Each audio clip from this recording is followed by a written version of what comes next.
ఫ్యూచర్లో పిల్లలు ఎలా పుడతారో తెలుసా? రండి తెలుసుకుందాం. ఆర్టిఫిషియల్ ఊమ్స్ ద్వారా పిల్లలు కనలేని వాళ్ళందరూ ఫ్యూచర్లో ఈ ఊమ్స్ వాడి కనొచ్చు.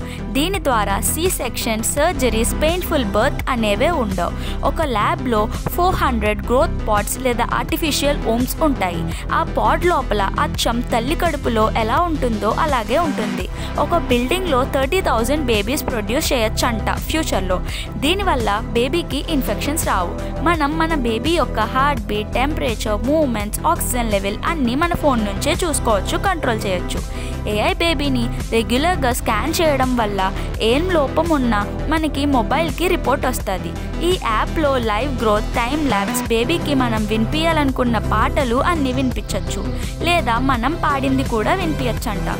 దీనివల్ల బేబీ పుట్టక ముందే తెలివిగా అవుతాడంట. Please do like, share and subscribe.